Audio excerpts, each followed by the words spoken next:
যান্ত্রিক ত্রুটির কারণে দিনাজপুরের বড়পুকুরিয়া কয়লাভিত্তিক বিদ্যুৎ কেন্দ্রের তৃতীয় ইউনিটের উৎপাদনও বন্ধ হয়ে গেছে। এতে দেশজুড়ে দেখা দিয়েছে বিদ্যুৎ বিভ্রাট।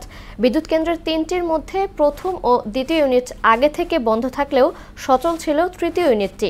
কেন্দ্রের প্রধান প্রকৌশলী জানান, এটি সচল করতে কমপক্ষে 10 দিন সময় লাগবে।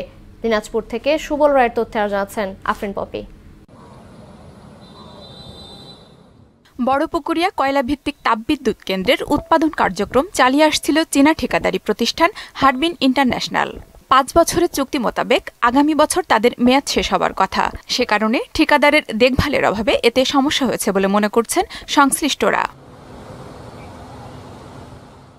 2022 সাল থেকে বিদ্যুৎ কেন্দ্রটির তৃতীয় ইউনিটের 2টি অয়েল পাম্পের একটি নষ্ট থাকায় মাঝে মধ্যে যান্ত্রিক ত্রুটির কারণে বন্ধ হতো কেন্দ্রের উৎপাদন। একাধিকবার ঠিকাদারি প্রতিষ্ঠানকে বিষয়টি অবগত করলেও তারা আমলে নেননি। ইউনিটটি পুরোপুরি বন্ধ হয় জাতীয় গ্রিডে আরও 200 মেগাওয়াট বিদ্যুৎ ঘাটতি হবে উল্লেখ করে এটি মেরামতে অন্তত 10 দিন সময় লাগবে বলে জানান এই কর্মকর্তা। চায়নাদের সাথে যোগাযোগ করতেছি। আমাদের 2টা পাম্পের মধ্যে একটা পাম্প আগে 22 সালে নষ্ট হয়ে গেছে, আর একটা পাম্প দিয়ে ওটা চালু ছিল, সেই পাম্পটাও নষ্ট হয়ে গেছে গতকাল। যার প্ল্যান্টটা বন্ধ হয়ে গেছে 300 মেগাওয়াট। কেমন সময় লাগতে পারে?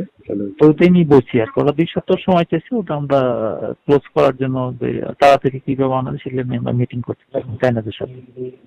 মনে হচ্ছে যে 10 দিন মনে হয় লাগবে আর কি। এর আগে 1 মাস 6 দিন বন্ধ থাকার পর গত শুক্রবার বিকেলে এতে উৎপাদন শুরু হয়।